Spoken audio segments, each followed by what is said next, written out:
आज रोजे थे, 50 लोग भी चुनाव रैली से वहां नहीं गए और वहां 50,000 लोगों की रैली, कुटवा वालों की, उधमपुर वालों की, वहां पे 50,000 लोग, हालांकि अंदर 30-35,000 कुर्सियां फुल थी और बाहर सड़कों पे 10-15,000 लोग जो थे सड़कों पे थे। और उसी दिन पूरी उधमपुर बड़ा कॉन्स्टिट्यूंसी को पता चल गया कि ये सीट इस बार चौधरी लाल सिंह की है। तीसरी बार कोई इलेक्शन हारे नहीं, तीसरी बार इस इलेक्शन से ये कामयाबी का झंडा गाड़ रही। उधमपुर से हमारे भाई हरिदेव सिंह जी पूरी मेहनत कर रहे हैं, जो हमें आज लीड कम होती थी उधमपुर से, इस बार उनकी मेहनत से भी और चौधरी लाल सिंह के रेपुटेशन से वहां से भी 1-2 लाख की लीड मिल रही। जैसा मेरे भाइयों, गुजारिश है मेरी, जो मेंबर ऑफ पार्लियामेंट हमारा रहा, जो हमें कभी मिला नहीं, जिसने हमारी कभी बात नहीं की, जिसने हमारी परेशानियों को कभी देखा नहीं, जिसने हमारे मुश्किलातें जो है उनको नहीं देखा, जिसकी चिट्ठी हमें किसी एक को नसीब नहीं है, जिसने हमारे बेरोजगारों की कभी बात नहीं की, जिसने हमारे मुगल पाकिस्तान के 2 टुकड़े करा दिए, हमें भी दुख है इस बात। आज बानाव कॉन्स्टिट्यूंसी के साथ 120 किलोमीटर घूल और इंद का लगा दिया इलाका। क्या ये जचता था? और रामबन में 3 कॉन्स्टिट्यूंसियां होनी चाहिए थी, घूल, बनहाल और रामबन में 3 कॉन्स्टिट्यूंसियां होना चाहिए। और ये हमारा मुगल पाकिस्तान हमेशा बनहाल के साथ होता था, ये एक साथ होना चाहिए। इसका नाम मुगल पाकिस्तान है, तो होना कौन थे मुगल पाकिस्तान को अलग करने वाले?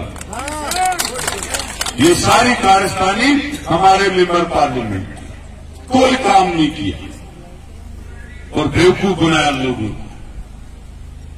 चौधरी लाल सिंह को बुलाओ, देखो यहां का ब्लॉक मैंने दिया, जो आपका वीडियो आपसे, यहां का तहसील दफ्तर मैंने दिया, यहां का ग्रिड स्टेशन, पहले बिजली आती नहीं थी, मैंने ग्रिड स्टेशन लगाया तब बिजली आपके ठीक चली।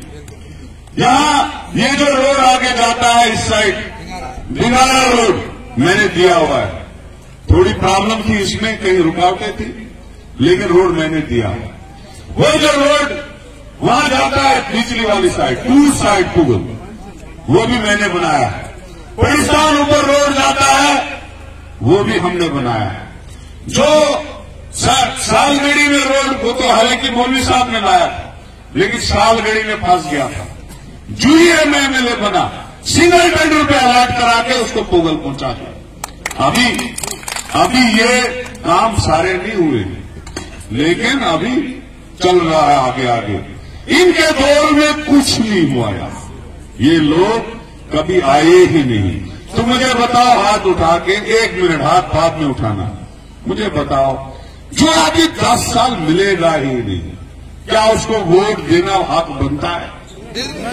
जो आपके गांव में आएगा ही नहीं, जो आपकी कोई सिफारिश करेगा ही नहीं, जो पार्लियामेंट में आपकी बात करेगा ही नहीं, जो बेरोजगारों की बात करेगा ही नहीं, जब हमारी जमीनें छीनी जा रही थी तब उस आदमी ने कोई बात नहीं की, जब हमारे रियासत को यूटी बना रहे थे, 2 हिस्से कर रहे थे, तब वो उसकी सपोर्ट में खड़ा था। और इन लोगों ने एक ही चीज रखा, ये हमारी कमजोरी है, वोट मिलना चाहे कैंडिडेट को और उसके काम को क्या वोट मिलना चाहिए। सुनिए, वो दिल्ली बात कर रहे होंगे, आप इधर सुनिए।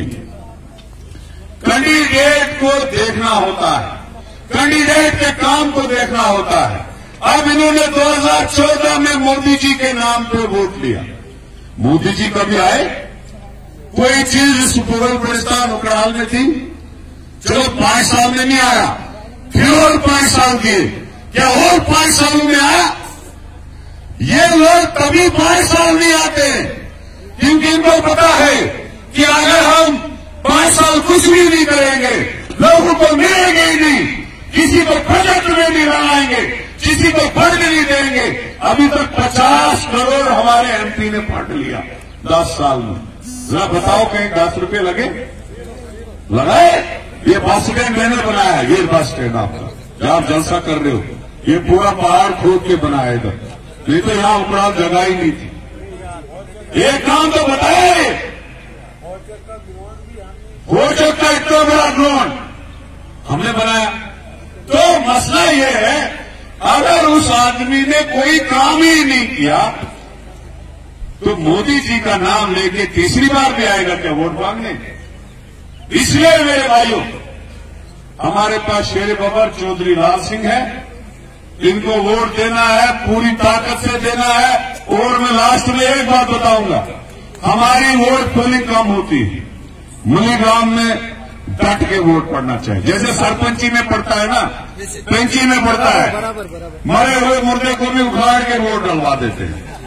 थोड़ी मेहनत तो करो यार, कोई बीमार हो, डायलिसिस हो, फ्रैक्चर हुआ हो, लेकिन अगर पेंच का इलेक्शन होगा उसको पीठ पे घोड़े पे किसी तरीके से लाएंगे, लेकिन वोट डलवाएंगे। वही कर रहा है चौधरी लाल सिंह जी के लिए। ये जो आधा आधा वोट पड़ता है उससे काम नहीं बनता है। तो अभी हमारे नेशनल कॉन्फ्रेंस के सजाद शाहीन साहब भी यहां आए, इनका भी मैं वेलकम करता हूं।